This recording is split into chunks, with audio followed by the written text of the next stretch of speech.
Joining us live now is the Defence Minister and the Deputy Prime Minister, Richard Marles.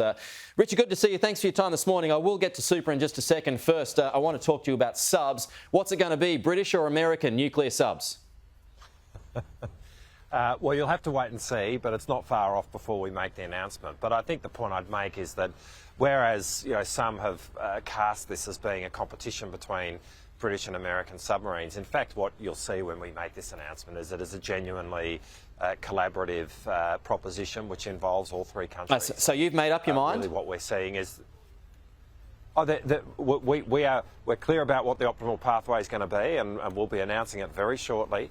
And this is going to be a tri-lateral effort where the UK and the US are genuinely working together to help Australia acquire the capability to operate nuclear-powered submarines. And I'm really excited about what this will look like.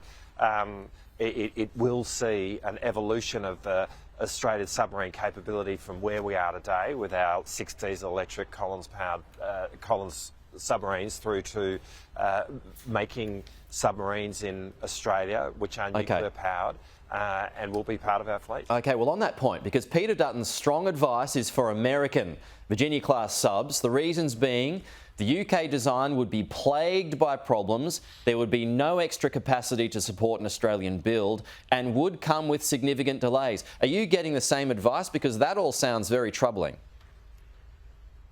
Yeah, look, I don't really know where Peter Dutton is coming from here. I mean, first thing, there's a lot of water that's gone under the bridge since Peter last got advice here. I mean, on the one hand, Peter Dutton is saying he is going to support whatever we announce, and on the other hand, he's seeming to put a whole lot of conditions upon that. So I think it's a real question now for the opposition about whether or not they actually support AUKUS or whether they don't. But ultimately, that's a matter for them. The government is very clear about the path that we are walking, and we are doing this hand in hand with the UK and the US. We're very mindful of all the issues, but we were left with a situation where the first opportunity to really see a submarine was not going to come into play until about the 2040s. That would have opened up a capability gap given the lost decade that we had under the former government as they were in and out of a deal with Japan, in and out of a deal with France. What we've needed to do is put in place a situation where we do have an evolving capability, where there is no capability gap, or the capability gap is plugged, and the announcement that you see will achieve all of that, and it will put us in a position to grow our submarine capability, to take us to a place where we're now operating nuclear-powered submarines at a critically important time in geostrategic politics. Okay, I know you're at the air show. We can see that behind you. The Air Force has flagged that we need an increase in low-cost lethal drones. Fighter jets simply can't do a job on their own.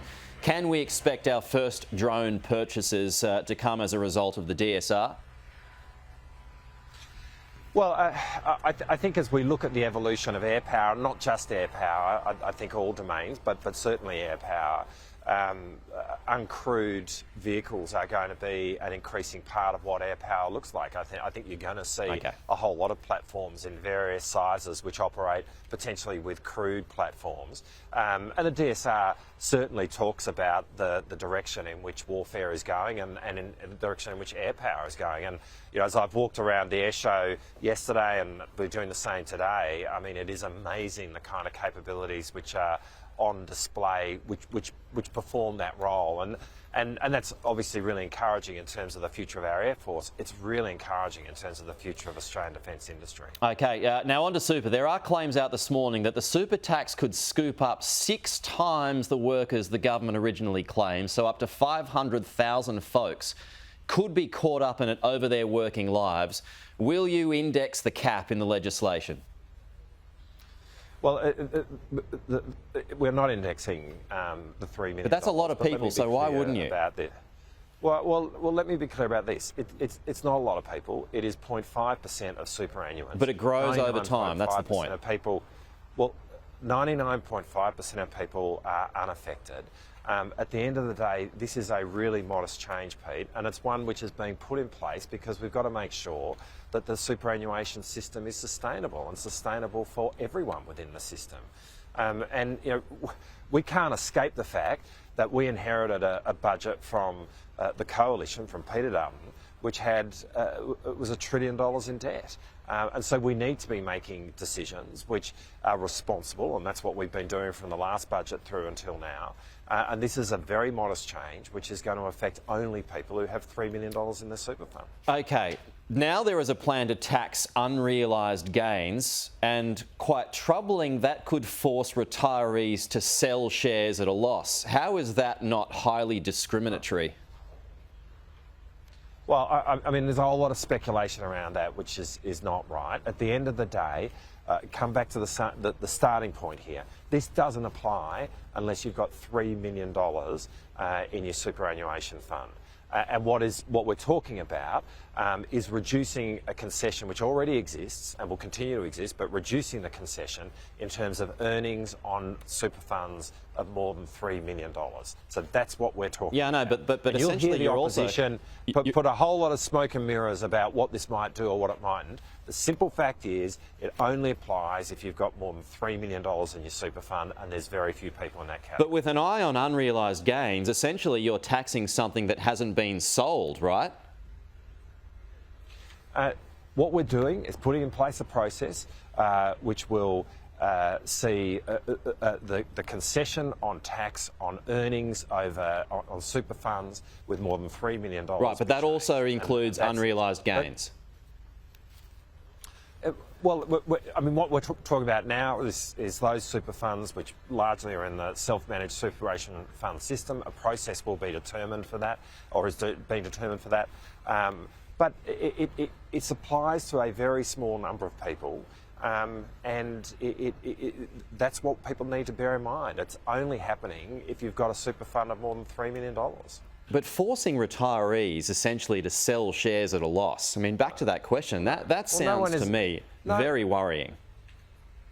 Well, no one is doing that. And you're going to hear a whole lot of unrealised gains, that forms part... Pete, you'll hear a whole lot of comments from the opposition which seek to sound troubling, to try and turn this into something which it's not. No one is forcing anybody to sell anything. At the end of the day, we are talking about super funds of that order of magnitude, of more than $3 million. It is a very small number of people. And what's being described now is those that are in self-managed super funds with a superannuation fund balance of that order of magnitude. And this simply goes to how the concession would apply to the earnings in relation to that. Right. But this is a modest change. That's what people need to bear in mind. It doesn't come into effect until after the next election.